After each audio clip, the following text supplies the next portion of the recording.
Here we have our 99 S10 that we previously diagnosed with a bad head gasket. The owner decided to go ahead and make that head gasket repair, so that's what we're gonna do in this video. But thanks to my buddies over at Advanced Auto Parts, I got a pretty big surprise in store for them. But you'll have to wait to the end for that surprise. Quick recap, we had oil and coolant mixed together. We used our combustion leak tester to determine that we do in fact have exhaust gas coming through the coolant, which in many cases is a leaking head gasket. As a lot of you pointed out in that last video, that is not the only way engine oil and engine coolant can mix together. Oil coolers, intake manifold gaskets, several other things can cause these two fluids to mix together, which of course, they are not supposed to be mixed together. So if you have oil and coolant mixed together, don't just throw a head gasket on it. You need to do some diagnosis. And while I have replaced many a head gaskets in my career, never has one been on a Chevy S10, so this will be a little bit of a learning experience for everyone and should be a good time. I went ahead and drained the engine oil and drained the coolant already. We'll go ahead and start by getting some of the easy stuff out of the way, like the fan shroud.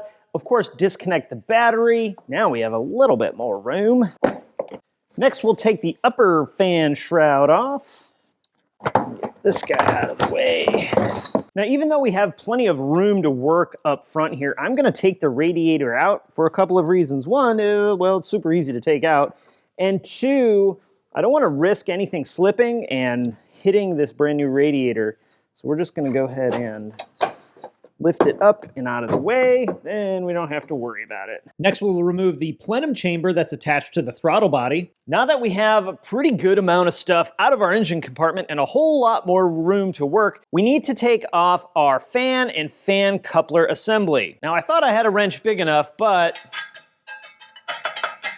my 32 doesn't fit. So what I picked up was this fan clutch kit. It has a big two-sided wrench on it so that you can actually drop down on the coupler. It also has two different ways to hold the pulley depending on what kind of car you're working on. Now there are other ways to get these fans off without the proper tool, such as holding super tight tension on the belt, put a wrench on it and bump the starter to bump those loose. I've even seen people take air hammers and air hammer these things off. All those ways can work. I just really don't like risking destroying this fan setup if we don't have to. So what's cool about this tool is it actually has squares in it so you can extend out the effective length of the wrench. I'm gonna use this piece to hold that pulley into place. That means I'm gonna have to take one bolt out. We're gonna thread that bolt back through this hole. So the bolt goes through like this, and then you use the other bolt to press against it. That's gonna allow you to press this tool one way while we loosen the fan clutch the other way. Also, be careful. Sometimes these guys are actually counter-threaded. Did that come loose that easy? It's one of those things where like, did it come loose easy enough? Holy cow, that worked. I can't believe it came off that easy. How awesome is that? Big ups for having the correct tool. Holy cow. Y'all, that was awesome. I also do like to put thicker gloves on, that way if something slips, you have a little bit of extra protection on your hands. Next, we're gonna take our serpentine belt off. If this is a car you're not familiar with, it's a good idea to document how the serpentine belt was routed. I like to draw a series of circles representing each pulley, then I'll just draw a line that represents the belt. That way I know, does the belt go over the pulley or under the pulley, and the correct routing for it. In a perfect world, you would just remember how it went. But as we all know, sometimes it's not a perfect world, so having that little bit of extra security is almost always worth the time. I went ahead and took the water pump off and the pulleys, got the AC compressor moved out of the way to give us a little more room. Looks like we're gonna have to take this whole accessory bracket off the front, including removing the power steering pump and the alternator from said bracket, and getting this thermostat housing and hard coolant pipe out of the way, so let's do that. Next, we're gonna get the power steering pump just moved to the side, 3 bolts in the front. You can rotate the pulley and that'll expose where the bolts are. The 3 in the front and 2 in the back. Then after that, we can go ahead and get the bracket out of the way as well. Next, let's take the accessory bracket off the front. Now it looks like one of these 2 alternator bolts actually comes in from the back side. So we may try and leave that and just take this bracket and move it over to the side so we don't have to take it all the way out of the car. I may change my mind on that one, but we'll see. Oh, that's heavy. Next, we're gonna get our spark plug wires back through the manifold and let those hang down by our ignition coil pack. Even though we may not need to, I'm gonna go ahead and take the throttle body off and just give us a little bit more space. I'll also probably go ahead and clean it because we're kind of right here and it looks pretty dirty. Man, look at how grimy This valve cover is. Next, I'm going to disconnect the fuel lines. Now, for the fuel line that's on kind of the outside of the intake manifold, there's a really cool little special release tool. This is a whole kit to do an assortment of different sizes of fuel lines. All you do though is you take this little tool, you put it over the fuel line, you slide it into the wider part. In this case, this is going to be our other side of the fuel line that compresses a spring and you can slide it apart. I think I'm gonna leave the intake manifold on the cylinder head and take the two off together. You could probably do that with the exhaust manifold as well. Leave both manifolds on and take them off with the cylinder head. Of course, that's gonna add some weight for the cylinder head, but it may be easier than dealing with them inside the car. And I'm actually somehow, weirdly, looks like I'm missing an exhaust stud. No idea how the heck that happens, so we'll have to source that. Hopefully I can run down to Advance yet again and grab one of these. Before we can remove the cylinder head though, we're gonna need to take the valve cover off. There is so much yuck on top of this valve cover. I'm gonna clean a little bit of this off, even though we're taking the head off and we're gonna have all these parts off the car. The less debris that I have to worry about getting into the engine, I think the better off we're going to be. There's a handful of bolts holding the valve cover on. One of the bolts on the passenger side has a bracket that a wire connector attaches to, and the one in the back on the driver's side is actually a stud that the nut's supposed to come off, but for me, the whole stud came out. That's not a big deal. Now we can go ahead and get the valve cover off. Oh man, look, oh geez. You know, the further we get into this, the more concerned I actually get about this engine. There's a lot of oil and coolant mixed up at the top side. Look at the underside of this valve cover. This is pretty nasty. Definitely not at all, in any way, what you really want to see when you pull a valve cover off. Next, let's get all 4 spark plugs out, and what we're gonna have to do is we're gonna have to rotate the engine around and take our rockers and push rods out. Yep, I said push rods on a 4-cylinder engine, which is kind of hilarious given that this is a 99 and it's not that old. The repair manual recommends to rotate the engine around and take the rockers and push rods out when the piston is at TDC. So what we can do is we can drop a straw or something down in the spark plug well, rotate the engine around with a crankshaft pulley, and when the straw goes all the way up to the top, we know we're at TDC. In addition to that, it's not a bad idea to give the rocker a little wiggle back and forth. If you find that it doesn't move when you wiggle it, that means it's under tension and you probably want to keep rotating the engine around. If there's play and it wiggles a little bit, then you're good to go ahead and take it off. Since we are going to be reusing the rockers and the push rods, it's going to be really important that we stay organized. I'm going to clean these up just a little bit with some brake parts cleaner and then go ahead and label each one of them with a paint marker. Now, it doesn't matter which order that you do these in. I'm just going to label them 1 through 8, starting at the front of the engine and working my way back. For the push rods, I'm going to pull them out in order and poke them through a cardboard box to make sure that 1, they all stay together, and 2, that they all go back where they came from. Now, it is super important to make sure that you stay organized. How you choose to do that is really up to you, and this is just one way to do it. So hey, down in the comments, let me know what your favorite way is to stay organized. Ugh, look at this oil coolant mixture on the bottom of this push rod. That is not awesome. Next, we're going to unbolt our cylinder head. The repair manual says loosen the bolts 1/4 turn at a time until you can loosen them by hand. Typically, when we're working on a cylinder head or any kind of engine components, we loosen from the outside in and we tighten from the inside out. This doesn't specify which is which. Get our bolts out. Now, if you are reusing these bolts, they recommend to keep them in order so they go back where they came from. I ordered some new bolts, so not something I'm going to worry too terribly much about. The bolts weren't that expensive and a little bit of a safety measure to go ahead and replace them. All right, all of our bolts are out. Our head is loose. Now you want to take a quick minute and make sure that nothing is connected, nothing's plugged in, nothing's going to get hung up on our cylinder head or our intake manifold, or if you left the exhaust manifold on, our exhaust manifold. We're going to have to pull the head kind of this way, up and out, or kind of rock it up and back. It's also kind of deep in the engine compartment. There's about 1 foot between where the core support is and where the engine currently is. I'm gonna get this piece of foam right here, set it on the core support in case I need to pause and take a break or something. So yeah, I guess that is all the things that need to happen. So let's, okay, now we should be good to go. That out of the way, that out of the way. Ta-da! All right. I guess we start the cleanup. Oh, man. Look at that. Yuck. It's like stalactites. That's just the gasket getting eaten away. Next, we need to do some pretty thorough inspections to make sure we don't have damage beyond what we were expecting.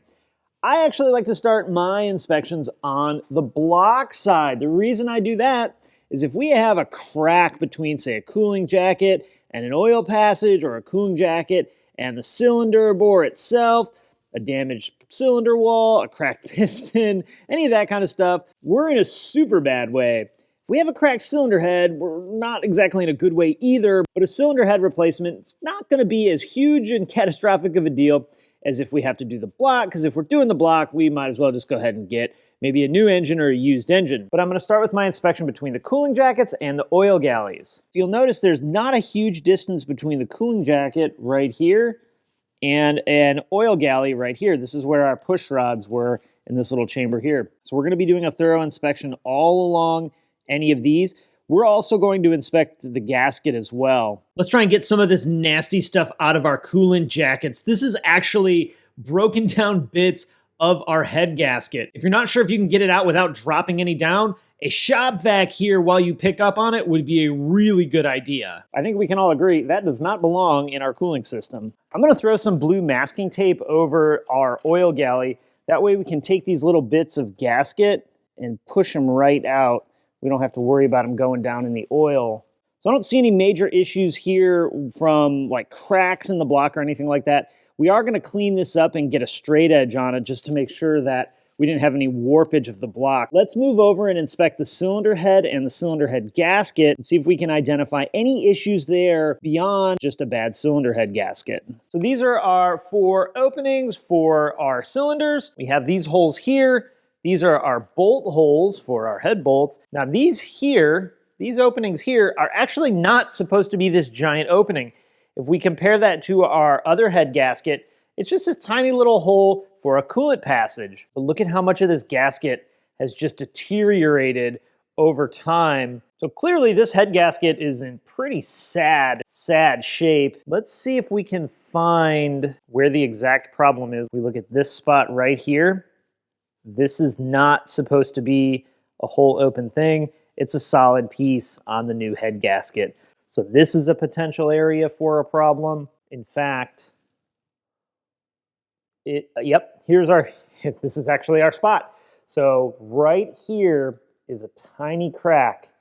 You can actually see it pretty well when I move the head gasket back and forth. So this was allowing coolant here, which should not have been coming through here, to pass through into our oil galley, and that's what was causing our oil and our coolant to mix. So something as simple as this tiny little crack when it's under a bar and a half, 2 bar coolant pressure, whatever the coolant pressure in this car is, it's going to push coolant past the gasket, even though the head's bolted down really tight, into our oil and cause it to mix. I feel like I got super lucky finding it that fast. But just look at this overall condition of this gasket. Oof. It's one of the reasons why I like multi-layered metal gaskets.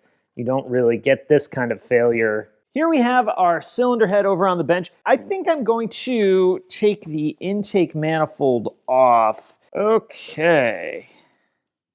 Wow, that is a lot of oil on the top of that intake. Okay, well, that is a thing that happened. Now we can flip our cylinder head so that we see the valve side, and a bunch of yuck oil coolant mixture is going to leak out, but that's okay. We don't want that in there anyway. All we're doing now is we're cleaning this in a way that is going to allow us to check and make sure that our head is not warped. Now that we have kind of a base cleaning done on our cylinder head mating surface, we need to check and see if the head is warped. And what we're going to use for that is a straight edge and some feeler gauges. Ideally, you would want a straight edge long enough to stretch corner to corner on your cylinder head. That way we can check the entire span, both across diagonally and across the long way on the cylinder head. You're also going to need to refer to the repair manual for your specifications on maximum warpage. For this cylinder head, it's 0.004 across the span of the cylinder head,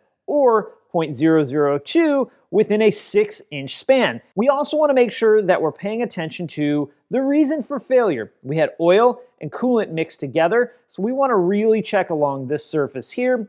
We also had coolant getting into the combustion chamber, so we want to check between the coolant passages and our combustion chamber. I also like to look at any narrow point on the cylinder head, so between the cylinders is one really common place. We're also going to use the results that we found on our cylinder head gasket to really do a thorough inspection on a particular spot. So that one weird spot that we saw on the head gasket, we're going to be focusing on that area. We'll kind of go across the cylinder like this, and I usually like to get down right at eye level and initially look. And shine a flashlight back behind it, you can see just a tiny bit of light coming right between the head and our straight edge. Next, what we'll do is we will find the appropriate feeler gauge.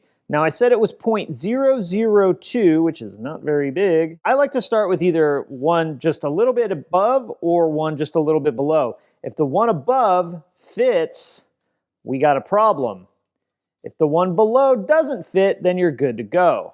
Now, when we go up one size on our feeler gauge, unfortunately, she slides right under. In fact, I think we could probably go up another size or two. So, unfortunately, even though I was trying really hard to avoid this situation, it looks like we're going to the machine shop. But at least the machine shop can mill this whole surface, make sure it's perfectly flat, also get any leftover gasket material off. I'll have them hot tank it as well, so that'll get any yuck out of there. So yeah, let's get it prepped, and take it to the machine shop. Let's go ahead and take care of some of this dirty, oily parts. Obviously, we don't want to reinstall things that are super dirty and caked up with oil and debris, but we also need to make sure we get any of this stuff off the bottom out, because there was oil and coolant mixed here on like underside of the valve cover. Now, there's pretty much two different chemicals you can use. One being brake cleaner, which works really, really well, especially if we're going to spray it and clean it right away. The other one will be a degreaser like this, which works really, really well, especially if you want to spray it,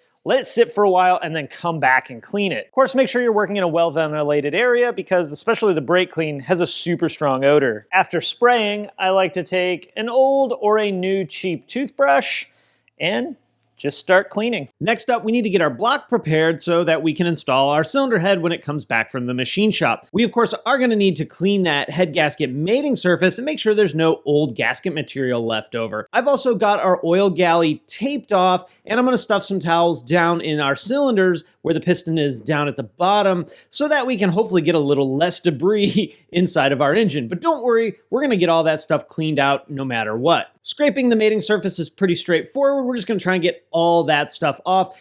And before we put the head gasket on, we'll come back and do a final cleaning. Next, we want to clean up the wells where our head bolts thread into. This is going to involve doing a couple of different things. First of all, we'll take some compressed air and blow any old oil or coolant, whatever may have gotten down in those bolt holes while we were taking the head off. We need to get all that out of there. Then what we're going to do is we're going to run a thread chaser, or if you're really careful, you can also use a tap here for this, but we don't want to cut new threads. We only want to make sure that the threads in the block are nice and clean. Your head bolts typically should thread in very easily by hand. So if there's any debris or any old, say, thread locker or something like that, we need to make sure we clean all that out of there. We're going to do that for each one of the bolt holes, blow it out with compressed air, run the thread chaser in a couple of times, and then blow it out again to make sure that we didn't have any debris left in that hole. Finally, we're going to clean and lubricate the cylinder walls of our engine. This is going to involve some oil on a rag and simply wiping the cylinders out.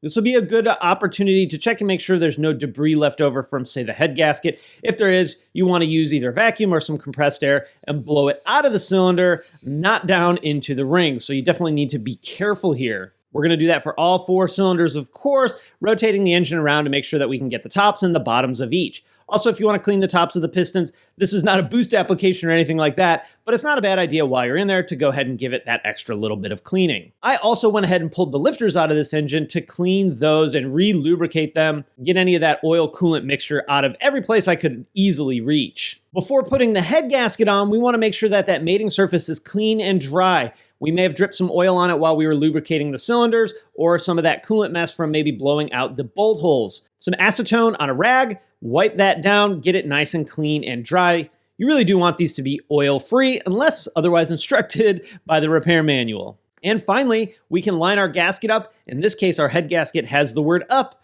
written on the side that should face up. I've seen this go both ways, where sometimes gaskets are really easy to install and it's crystal clear which way they go, and sometimes they fit both ways. So definitely make sure you take an extra second or two to look at the head gasket and be sure you're installing it the correct way. An upside down or backwards head gasket can lead to all the same problems that we already had on this engine.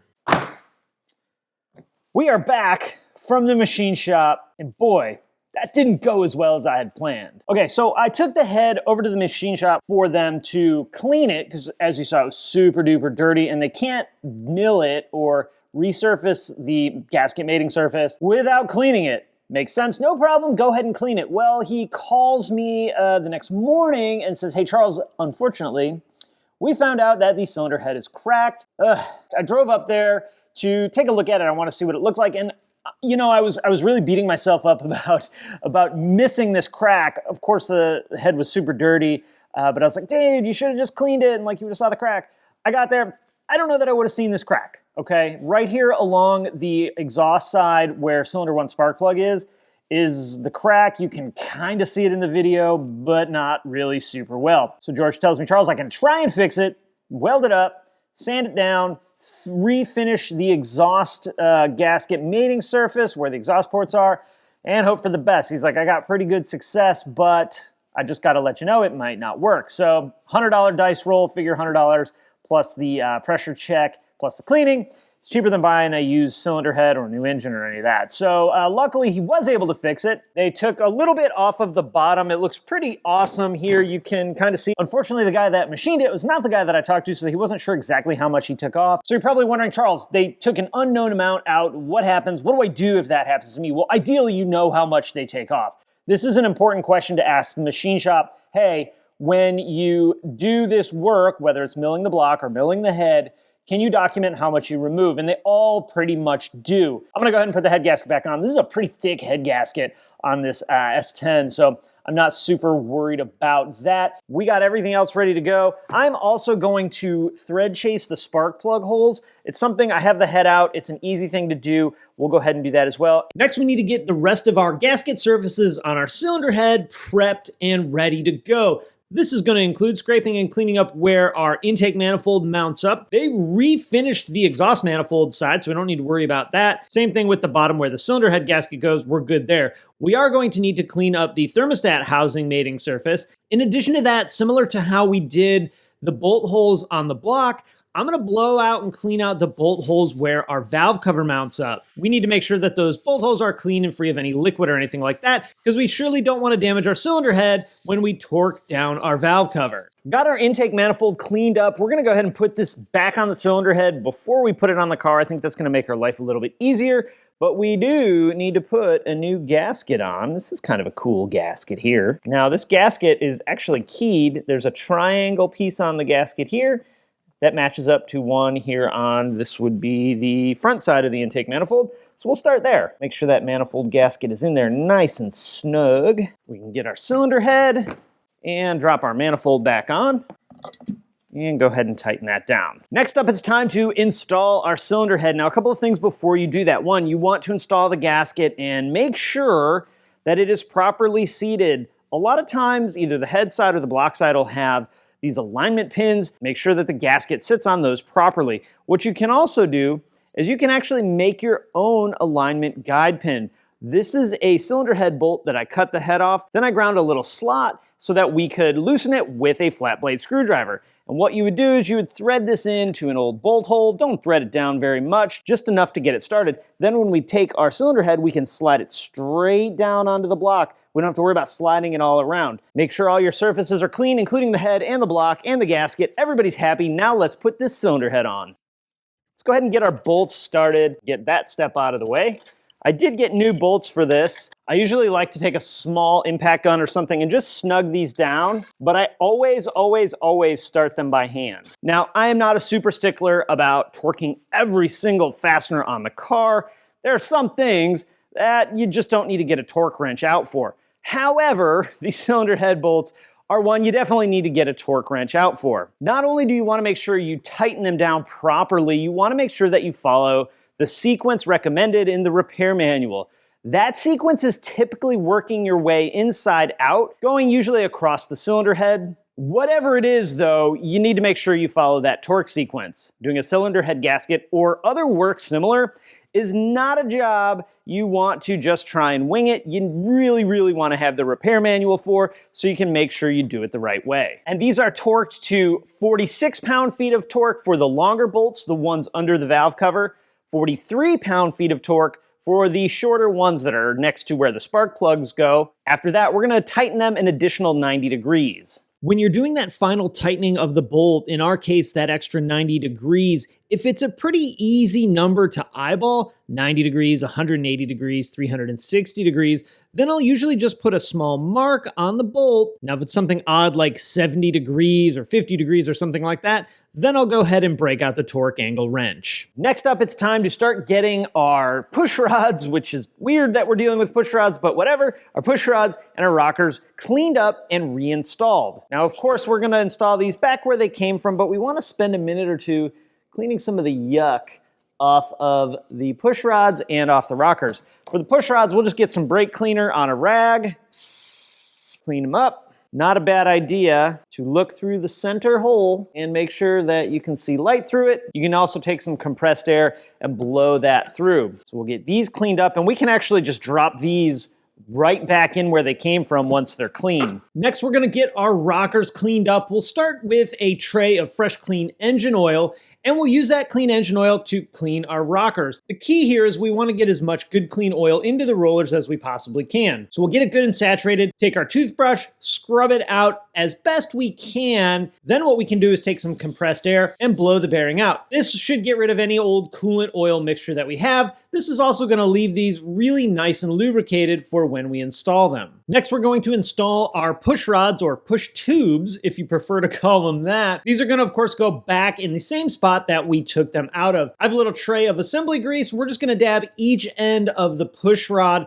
when we install it. Because it's going to take a little bit to build up oil pressure, I want to have something so we don't have any metal-to-metal contact on that first startup. So we're going to put this assembly grease on each side of the push rod. We're also going to put it on the end of the valve where the rocker and the valve touch so that we're lubricated on first startup. Next, we're going to go ahead and get our rockers installed and properly torqued down. Remember, I marked all these, so we're going to put them back in the location that they came from. Even though we didn't mess with our engine timing when we took the rockers off, we still want to make sure we follow the procedure to reinstall them. Ideally, you want to tighten and torque down each rocker when it's kind of in a static position, meaning that if that rocker was torqued down all the way, it would not be pushing a valve open. If you have that rocker under stress while you're torquing it down, you may find that resistance doesn't allow you to accurately torque down the rocker. So what I did was I snugged the rockers down a little bit, rotated the engine around till that cylinder was at top dead center with no valves open, and then went ahead and torqued down the bolt for the rocker. Now, in an effort to settle my paranoia, I went back through and rotated the engine around half a turn at a time and retorqued all of these bolts. You also want to make sure that your rocker and your push rod are all properly seated together. This is a place where going back through what you've done one more time is usually a really good idea. We can also rotate the engine around, make sure that all of our push rods are pushing, our rockers are rocking, and our valves are opening. Next, let's go ahead and do our valve cover. We'll make sure we get the gasket on properly. This valve cover does have a channel in it, so we need to make sure that the gasket is fully seated in the channel. We'll just go all the way around the valve cover and make sure it's in there properly. We'll bring it over to the car and get it installed. Now, you want to double check that gasket that we just installed and make sure a little piece didn't pop out like this one here. If that happens, you're going to end up rolling the gasket and causing a pretty significant oil leak. So we're going to snug these down in a crisscross pattern and then torque these to 89 inch-pounds of torque, or right about 7 pound-feet of torque. After that, I want to get the spark plugs in because I want to make sure we're closing up any holes for things to fall into. Probably a good idea to go ahead and put new spark plugs in there, but I want to make sure this car runs properly before we spend any more money on maintenance and things like that. We can always come back later and do the spark plugs. That's not that big of a deal. I do want to spend a minute or two and clean the spark plugs though, and go ahead and re-gap them. These are gapped to 0.040 inches, so we'll just go ahead and make sure these are gapped properly. Go ahead and start the spark plugs by hand, snug them down, and then torque these to 13 pound-feet of torque. Now, just to keep them out of the way, I'm gonna go ahead and put our spark plug wires on. Next, let's go ahead and get that water pump installed. We need to do a really good job cleaning this old gasket material off. We'll just use our scraper and get that all out of the way, make sure that there's nothing back here in our housing. Next, we're gonna get that big front bracket put back on. I pulled our wiring harness up here because, well, then it's gonna be out of our way. I also laid the throttle body right up here. We'll bolt that up in a little bit as well, but I wanna get this big bracket on. This is going on quite a bit cleaner than when we took it off. Now we can focus on getting our power steering pump bolted back up. We can get our alternator back on where it goes, including that bracket that's up underneath the intake manifold. Go ahead and get this bracket in. Next up, we can get our AC compressor reinstalled. Get our throttle body on and start connecting some electrical connectors. Now I think we're gonna get that pipe that goes right across here, the top of the valve cover in. This does go underneath the spark plug wires. Now before you start locking this guy down, we need to get our gasket on the cylinder head here. Just a paper gasket, throw that up on the studs. Then we can get this housing on. Let's go ahead and round home on getting this engine put back together. We have the pulley for the water pump, the pulley for the fan as well. We'll put the serpentine belt back on. Now I'm leaving the thermostat out on initial install. That way we can really get some good coolant flow through our engine. We don't have to worry about the thermostat getting yucked up with some of that nasty coolant mixture that was in the car. Now I expected this to leak, but it leaked a little bit more than I had planned for. So I went ahead and just cut out a quick paper gasket and put it back together. That way we don't have to worry about a severe leak. A little leak is okay though. Next we'll put our radiator in, we'll get our fan installed, we'll put our fan shroud back on. For the air ducting, I'm just gonna lay it here on the top of the engine. We're gonna take it back apart anyway when we reinstall our thermostat, so there's no sense in really fighting this to get it installed, just to have to take it back out. Now that we have everything pretty much buttoned up on the engine side, it is time to start the long and perhaps painful journey of engine oil and coolant flushing this engine. Because that coolant was pretty nasty and we had coolant in our oil, we need to work really hard to make sure we get all that out of there. On the engine oil side, I'm just going to fill it with some leftover good engine oil that I have. We're also going to run a liquid moly engine flush. This will increase the amount of detergents in our oil and help us get more of that contaminated engine oil out. So we'll put the proper amount of engine oil in it, we'll put a new engine oil filter in it, we'll add our liquid moly treatment, then we're gonna run the engine for about 15 minutes in order to circulate all that detergent through. While our engine flush is running, we're gonna use this opportunity to also fill up and flush our cooling system at the same time. I'm gonna start off by just filling it with water, just to get something to keep the engine from overheating in there. This will also do a little bit to help us flush. I'm also going to add a CLR treatment to the coolant just a little bit in order to help break down some of that nasty buildup that was inside our cooling circuit. If you're going to use something like CLR, you got to make 100% sure that you flush the coolant enough to get every bit of it back out. Now, after that 10 or so minutes of running our engine oil flush through our system, let's go ahead and drain it out. As you can see, we've pulled a lot of yuck out of our crankcase. You may end up having to run this multiple times depending on the level of contamination in the engine. Now, there is also a point where the right thing to do is going to be a full engine teardown. However, I don't think that's going to be the best course of action for this vehicle. We also want to keep an eye on our coolant, make sure our level's correct, and as you can see, we got some contamination coming up through our coolant funnel. In the end, I'm going to end up doing 2 engine oil flushes and probably about 10 coolant flushes. You really want to make sure you're doing this enough so that your engine oil is clean, and when you drain the cooling system, it's coming out as clean water. Once you have clean water coming out of your cooling system on the drain, it's time to go ahead and fill it with actual properly mixed coolant. Now we have to do our final assembly on the vehicle, including putting our air ducting and air box back where it belongs, and also getting our thermostat put back in. I left the thermostat out during the flushing process, so we removed one obstruction from the cooling system. Granted, the thermostat would have opened and allowed coolant to pass through, but I found that when you're trying to do this level of flushing, having no thermostat in there, if it's possible, really helps. Now all we got to do is take it on a test drive and wait for the owner to come on and get it. I'm gonna give you a rundown of all the stuff that happened. Some drama, but nothing crazy. Did find that the head gasket was leaking. Right. Confirmed that. This is the head gasket that I took out of the car. You can see these holes right here and like right here. Yeah. That's what it's supposed to look like. If you look really close, right there, you can see a crack. I do see it. So coolant was coming up and going in. This is where like the push rods come through, and so this is oil, and these are coolant, and that made for a sad day. I also, even though you didn't ask, fixed the door. So when you open it and it like fell down, I opened the first time, I'm like, oh no, I can't have this. So I took care of that too. I fixed both doors. So I got that done. Fresh oil change, fresh coolant, fresh head gasket.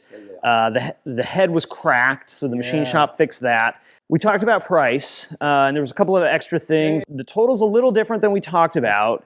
I expected it. But what you don't know is I actually was able to partner with Advanced Auto Parts for this job. So they took care of the bill. So your bill is $0. I'm telling you. I gotta pay for your time. Nope. It's all taken care of. It is all taken care of. You, my friend, are a really awesome dude, and it is my pleasure to be able to work this out for you. So. Well, despite taking much longer than I actually had planned for, doing the head gasket on the S10, not that hard of a job. We did run into a couple of unexpected issues, like the crack in the cylinder head, and actually taking the head to the machine shop altogether wasn't something I necessarily planned for. Let's do a bit of a breakdown on how much this might cost someone if they paid a shop to have this done. So when it comes to parts prices, our head gasket, $25. Our bolts, $25. The gasket set that I bought, $120. $15 for the engine flush, $15 worth of engine oil filters, $38 for the water pump. I estimated about $50 in oil and about $20 in coolant. That adds up to right around $280, and I would say there's probably another $30 to $40 in chemicals and cleaners and that kind of stuff, normal shop supplies. Now, when it comes to labor time, the book time on that was 7.9 hours. Now, that doesn't actually include all the extra cleaning and things that we had to do to get this engine properly put back together. This doesn't include removing the lifters and cleaning them, cleaning out all the yuck from the rockers, doing the oil flushes, doing the coolant flushes, or any of that stuff. So I'd probably estimate another 2 or so hours at least in cleaning to get the engine right where I would feel comfortable putting it back together. We also had the machine shop charge, which was right about $200. Now, I told Tom this would be about $1,100 or $1,200, not planning for the machine shop charge. After adding up all the parts and the labor at a reasonable shop labor rate, it actually came out to like $1,700, so make sure you're checking the actual labor time before just randomly quoting a job. Now, luckily for Mr. Tom, none of that even mattered, and I was able to take care of it for him. A very deserving man, so happy to help. All right, with that, I am out. Thank you so much for watching, and I'll talk to you again next time. Bye.